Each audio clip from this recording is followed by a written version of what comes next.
আবু মুসা আশআরী রাদিয়াল্লাহু তাআলা আনহুর বর্ণনা, ক্বালা রাসূলুল্লাহ সাল্লাল্লাহু আলাইহি ওয়াসাল্লাম, নবীজি বলেন, ইদা মাতা ওয়ালাদুল আবদি, কোন ব্যক্তির সন্তান যখন মারা যায়, কোন বান্দার সন্তান যখন মারা যায়, ক্বালাল্লাহু লিমালাইকাতিহি, আল্লাহ ফেরেশতাদেরকে বলেন, কবাতুম ওয়ালাদা আবদি, আমার বান্দার সন্তানকে তোমরা কবজা করেছো, আমার অমুক বান্দার সন্তান তোমরা ছিনিয়ে এনেছো। ফেরেশতারা কয়, নাম, হ্যাঁ মাবুদ, আপনার অমুক বান্দার সন্তান আমরা ছিনিয়ে এনেছি আল্লাহ। আল্লাহ বলেন, কবাতুম সামারাতা ফুআদিহি, তার কলিজার টুকরা ছিনিয়ে আনলাম। কয়, জি মাবুদ, তার কলিজার টুকরাটা ছিনিয়ে আনলাম। আল্লাহ বলে, মাদা ইয়াকুলু আবদি, আমার বান্দার সন্তান ছিনিয়ে আনার পর আমার বান্দার রিঅ্যাকশনটা কি তোমাদের কাছে জানতে চাই। আমি যার সন্তান আনলাম, তোমাদের মাধ্যমে যার সন্তানকে নিয়ে আসলাম, ওই ব্যক্তি এবং তার স্ত্রী, মানে ওই সন্তানের মা বাবা কি বলে একটু বলো। তো ফেরেশতারা বলে, আল্লাহ ফাহামিদাকা ওয়াস্তারজাআক, অমকের সন্তান নিয়ে আসার পর ওই ব্যক্তি বলেছে আলহামদুলিল্লাহ, আর বলেছে ইন্না লিল্লাহি ওয়া ইন্না ইলাইহি রাজিউন। সন্তান মারা যাওয়ার পর এক নম্বরে আল্লাহর প্রশংসা করছে, দুই নম্বরে বলছে ইন্না লিল্লাহি ওয়া ইন্না ইলাইহি রাজিউন। এই দোয়াটা পড়ছে। তখন আল্লাহ ফেরেশতাদেরকে বলে, ইবনু লাহু বাইতান ফিল জান্নাহ, ওই সন্তানের মা বাবার জন্য জান্নাতের মধ্যে একটা ঘর বানায় দাও। ওয়া সাম্মুহু বাইতুল হামদি, এই ঘরের নাম রেখে দাও বাইতুল হাম। কি নাম? বাইতুল হাম। যার সন্তান মারা যায়, ওই ব্যক্তি যদি ধৈর্য ধারণ করে, আল্লাহ ফেরেশতাদেরকে বলে, তার জন্য জান্নাতের মধ্যে একটা ঘর বানাও, আর এই ঘরটার নাম রাখো বাইতুল হাম। কি রাখো? বাইতুল হাম। এই নাম রেখে দাও যে এই ঘরের নাম বাইতুল হাম। তো যে ব্যক্তির সন্তান মারা যায়, মারা যাওয়ার সময় যদি আলহামদুলিল্লাহ পড়ে, আলহামদুলিল্লাহ তো পড়ে না, এটা কেমনে পড়বো আলহামদুলিল্লাহ? তো সাদা যদি আলহামদুলিল্লাহ পড়েন আর ইন্না লিল্লাহি ওয়া ইন্না ইলাইহি রাজিউন পড়েন, তা আল্লাহ পাক রব্বুল আলামিন ফেরেশতাদেরকে বলে, ওই সন্তানের বাবার জন্য জান্নাতে একটা ঘর বানাও, আর এটার নাম বাইতুল হাম রেখে দাও। আল্লাহ আমাদের মা বোন যারা আছে তাদেরকে বিশেষ করে সন্তান জন্মের সময় যদি মারা যায়, তারা যেন ধৈর্য ধারণ করতে পারে, আল্লাহ তৌফিক দান করেন। আবু হাসান রহমতুল্লাহি আলাই আবু হুরায়রা রাদিয়াল্লাহু তাআলা আনহুর কাছে আসছে। মুসলিম শরীফের 6595 নম্বর হাদিসের বর্ণনা। তবে আবু হুরায়রা রাদিয়াল্লাহু তাআলা আনহুর কাছে আসার পর বললেন, ইন্নাহু কদ মাতালি ইবনান, আমার দুইজন সন্তান মারা গেছে। আবু হুরায়রা রাদিয়াল্লাহু তাআলা আনহুকে বললেন, ফামা আনতা মুহাদ্দিসি আর রাসূলিল্লাহি সাল্লাল্লাহু আলাইহি ওয়াসাল্লাম বিহাদিসিন তুতাইয়িবু বিহি আনফুসানা আন মাউতানা। আবু হুরায়রাকে বললেন, এমন একটা হাদিস আল্লাহর নবীর থেকে আমাদেরকে শোনায়া দেন, যে হাদিসের মাধ্যমে আমরা নিজেদেরকে সান্ত্বনা দিতে পারি। আবু হুরায়রা বললেন, হ্যাঁ, এমন হাদিস আছে যে হাদিস শোনানোর পর তুমি সান্ত্বনা পাইবা। আমার দুইজন সন্তান মারা গেছে, এমন একটা হাদিস শোনান যে হাদিস শোনার পর আমি সান্ত্বনা গ্রহণ করতে পারি, এমন একটা হাদিস আপনার কাছে জানতে চাই, আসেনি এমন কোন হাদিস? আবু হুরায়রা রাদিয়াল্লাহু তাআলা আনহু বলেন, সিগারুহুম দাআমিসুল জান্নাহ, শৈশবে যাদের সন্তানগুলা মারা যায়, বাচ্চা অবস্থায় যাদের সন্তানগুলা মারা যায়, ওই সন্তানগুলা জান্নাতের প্রজাপতি হয়ে যায়। জান্নাতের প্রজাপতি। সিগারুহুম দাআমিসুল জান্নাহ, তাদের ছোট সন্তানগুলা জান্নাতের প্রজাপতি হয়ে যায়। আর কি করে? নবীজি বলেছেন, তাদের বাবা যখন মারা যায়, মা যখন মারা যায়, ওই সন্তান বাবা মার সাথে সাক্ষাৎ করার পর ফায়াখুযু বিসাওবিহি আও বিয়াদিহি, সন্তান বাবার কাপড় ধরে অথবা হাত ধরে, কামা আখুযু আনা বিসনিফাতি সাওবিকা হাযা, এদিকে আসুন তো, এই দেখেন ওনার কাপড়ের কিনারায় ধরলাম আমি। আবু হুরায়রা এইভাবে কাপড়ের কিনারা ধরছে, এটা তো হবে না, এটা এইভাবে ধরছে, ধরে বললেন, এই যে দেখো, এইভাবে আমি তোমার কাপড়ের কিনারা যেমন ধরলাম, ওই ছেলে তার বাবা মায়ের কাপড়ের কিনারা এইভাবে ধরবে। ধরার পর ওই সন্তান তার বাবা মায়ের কাপড় ধরে ধরে এক পর্যায়ে আল্লাহ পাক রব্বুল আলামিন ইউদখিলুহুল্লাহু ওয়া আবাহুল জান্নাত, তাকে আর তার বাবা মাকে জান্নাতে প্রবেশ করায়া দিবেন। আবু হুরায়রা বলেন, আমি তোমার কাপড়ের কিনারা যেমন ধরলাম, এইভাবে সন্তান তার বাবার কাপড়, মায়ের কাপড় এইভাবে ধরে টানতে টানতে জান্নাতে নিয়ে যাবে। কারো সন্তান পেটে 8 মাস 9 মাসে মারা গেছে, রাসূলুল্লাহ সাল্লাল্লাহু আলাইহি ওয়াসাল্লাম বলেন, ইয়াজুরু উম্মাহু বিসাররিহি ইলাল জান্নাহ, এই সন্তান তার নাভি দিয়ে মাকে পেঁচিয়ে জান্নাতে নিয়ে যায়। তো সন্তান মারা যাওয়ার সময় ধৈর্য ধারণ করা, সন্তান মারা যাওয়ার সময় কি করা? ধৈর্য ধারণ করা। রাসূলুল্লাহ সাল্লাল্লাহু আলাইহি সাল্লামের কাছে এক মহিলা আসছে, মুসলিম শরীফের 6596 নম্বর হাদিসের বর্ণনা। মোট হাদিস সংখ্যা হবে 7453টা তাকরার সহ। এক মহিলা রাসূলুল্লাহ সাল্লাল্লাহু আলাইহি সাল্লামের কাছে আসছে, আবু হুরায়রা রাদিয়াল্লাহু তাআলা আনহু বর্ণনা। আতাত ইমরাতুন নবী সাল্লাল্লাহু আলাইহি ওয়াসাল্লাম, এক নারী আল্লাহ রাসূলের কাছে আসছে, বিসবিকিন লাহা, একটা বাচ্চা নিয়ে, ছেলে নিয়ে আসছে নবীজির কাছে। নবীজির কাছে আনার পর আল্লাহ নবীকে বললেন, ইয়া নবী আল্লাহ উদুল্লাহ লাহু, হুজুর আমার এই সন্তানটার জন্য দোয়া করেন। নবীজি কয়, কেন? এই নারী কয়, ইয়া রাসূলুল্লাহ লাকাদ দাফানতু সালাসাতান, ওর আগে 3 জনরে আমি কবর দিছি, হুজুর এটা যাতে না মরে একটু দোয়া করেন।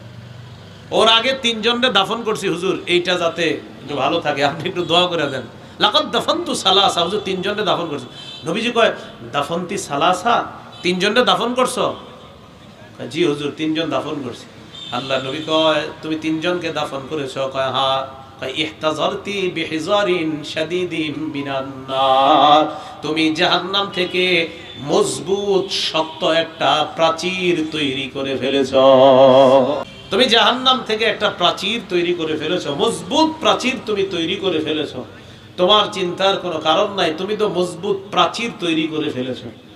তাহলে হাদিসের মাধ্যমে বুঝতে পারলাম যে রাসূলুল্লাহ সাল্লাল্লাহু আলাইহি সাল্লাম এই নারীকে বললেন, 3 সন্তান দাফন করছো, মজবুত প্রাচীর তুমি তৈরি করে ফেলেছো।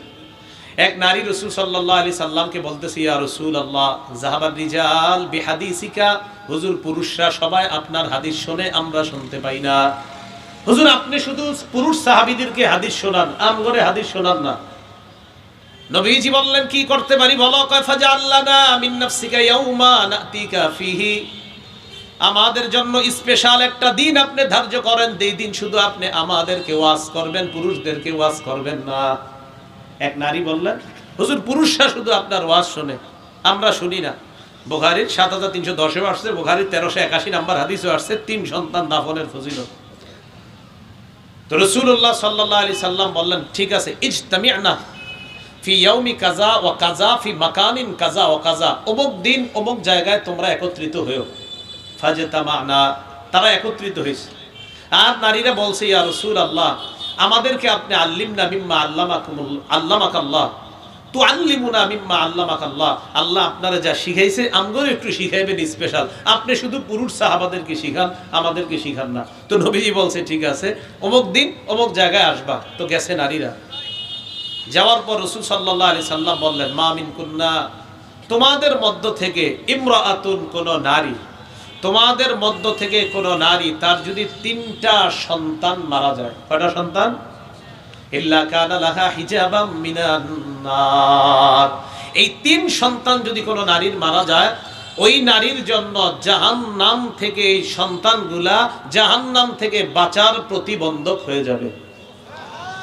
এক নারী বললেন, ইয়া রাসূলুল্লাহ ওয়া সিনতাইন, যদি 2 জন মারা যায়। ফাআদাতহা মাররাতাইনি, আবার বললেন, হুজুর যদি 2 জন মারা যায়। নবীজি বললেন, ওয়া সিনতাইনি ওয়া সিনতাইনি ওয়া সিনতাইনি, 2 জন মারা গেল, 2 জন মারা গেল, 2 জন মারা গেল, ওই মায়ের জন্য সন্তান জাহান্নাম থেকে প্রতিবন্ধক হয়ে যায়। তাহলে সন্তান আসার পর, সন্তান যদি মারা যায়, সন্তান যদি বালেগ হওয়ার আগে মারা যায়, ওই সন্তান পিতা মাতা তাদের জন্য জান্নাতে যাওয়ার কারণ হয়ে যায়।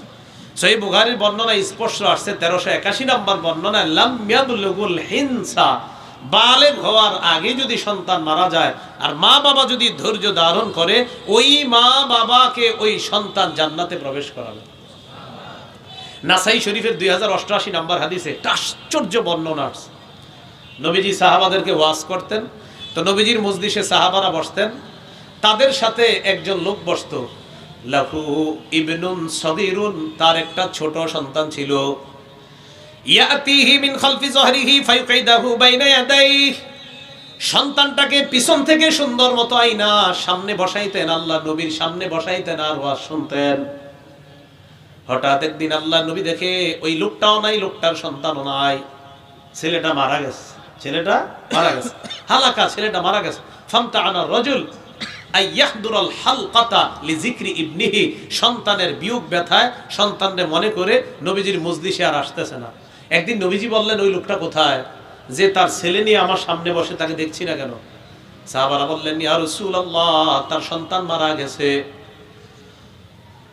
নবীজি তার কাছে গেলেন, যাওয়ার পর আজ্জা আলাই, সন্তানের ব্যাপারে তাকে সান্ত্বনা দিলেন আর বললেন, তুমি কি চাও আন তামাত্তা বিহি উমরাকা, এই সন্তানের মাধ্যমে তোমার জীবনের উপভোগ তুমি করতে চাও, নাকি তুমি চাও আওলা তাতি গাদান ইলা বাবিন মিন আবওয়াবিল জান্নাহ, জান্নাতের কোন একটা দরজায় তুমি আসবা, আসার পর ইল্লা ওয়াজাদতাহু, সন্তানকে ওই দরজার মধ্যে পাইলা, ফায়াফতাহু লাক, আর দেখলা তোমার ওই সন্তান তোমার জন্য জান্নাতের দরজা খুলে দেয়।